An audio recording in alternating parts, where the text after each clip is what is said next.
আমার দিকে আগে ধরো। সুপ্রিয় দর্শক, আমরা 18 মুড়া নেমেছি। এখন দেখতেছেন চারিদিকে জঙ্গল, তা গহীন অরণ্য, চারিদিকে বড় বড় পাহাড় আর ঘন অরণ্য। আমরা এখান থেকে আরো ভিতরে যাবো। ভিতরে গেলে একটা ঝর্ণা আছে, ঝর্ণাটা নাইমে আসছে, ঝর্ণাটা হয়তো ওই দিক থেকে কোনো দিক থেকে আসছে, তা আমরা ওইদিকে যাব। তা আমাদের সাথেই থাকুন। এই গহীন অরণ্যের ভিতরে আমরা যাচ্ছি। আমরা এখানে মাত্র দুজন আছি, আমি এবং রনি। আমি রনিকে দেখাচ্ছি, এই যে রনি ক্যামেরাটা ধরে রাখছে, এই যে দেখেন রনি, আমি আর এই রনি, আমরা দুইজন যাচ্ছি এখানে। এই হ্যাঁ, ঝর্ণার পানি নাও থাকতে পারে, তো যাই হোক আমরা যাচ্ছি। তো আপনারা আমাদের সাথেই থাকুন, চলুন দেখা যাক আমরা কোন পর্যন্ত যেতে পারি, এই গহীন অরণ্য কোথায় গিয়ে থাকে।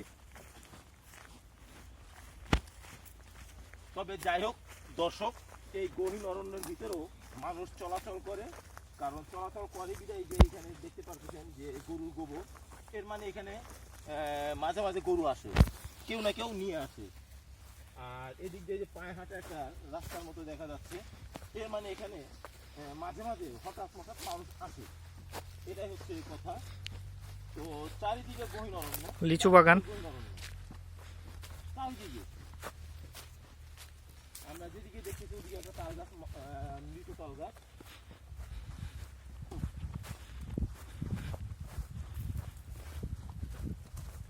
আমরা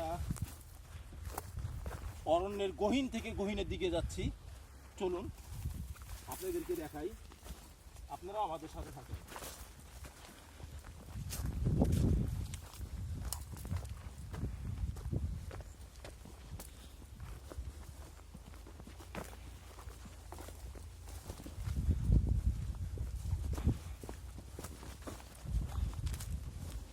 দর্শকবৃন্দ, আমরা খুব সুন্দর একটা জায়গায় চলে আসছি।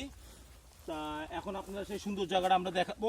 ছড়া, তো এটাকে বলা হয় চড়া, ছড়া ছড়া ছড়া ছড়া ছড়া মানে স্থানীয় ভাষায় ছড়া বলা হয়, যেটা ঝর্ণা থেকে যে পানিটা নেমে আসে, আমরা যেটাকে বলি হ্রদ বলি, গাই বলি। তো যাই হোক, আমরা এই গহীন অরণ্যের ভিতরে নামতে নামতে একদম ওইটার সামনে চলে আসছি। তো চারিদিকে মানে শুনশান অবস্থা, কোনো মানুষ নাই, কিন্তু পাহাড় জঙ্গল নদী মানুষকে টানে, দেখতে ভালো লাগে। আমরা প্রকৃতির ভিতরে এখন শুধু দুজন, চারিদিকে কোথাও কোনো মানুষ নেই, চারিদিকে কোথাও কোনো মানুষ নেই। এই জায়গাটার নাম হচ্ছে 18 মুড়া।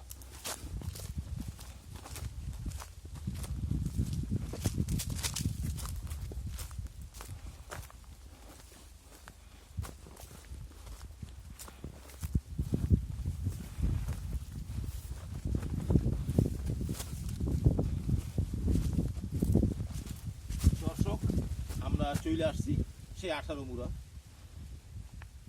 সেই রকম একটা সুন্দর জায়গা। ওদিকে একটা ঘর দেখা যাইতেছে, পাহাড়ের এক কিনারে একটা ঘর, হয়তো কোনো আদিবাসীর বসবাস। একজনকে দেখা যাচ্ছে যে তিনি কতগুলি দূরে।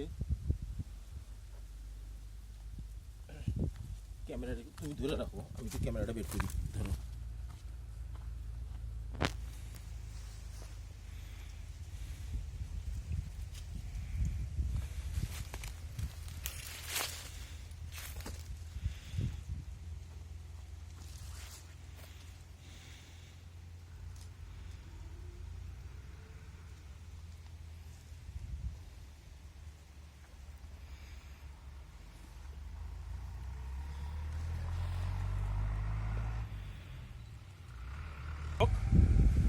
আপনারা দেখতেই পারতেছেন যে এত সুন্দর জায়গা, এই যে ঝর্ণার পানি নেমে আসছে, একটু সামনে আসো আমরা দেখাই, ঝর্ণার পানিটা দেখাই।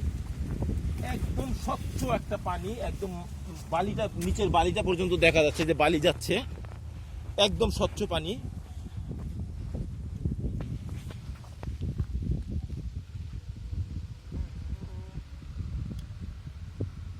তো দর্শক, এত সুন্দর জায়গায়, পাহাড় চারিদিকে, পাহাড়, বড় বড় নদী, মাঝখান দিয়ে ঝর্ণার পানি যাচ্ছে, ছড়া বলা হয় এটাকে।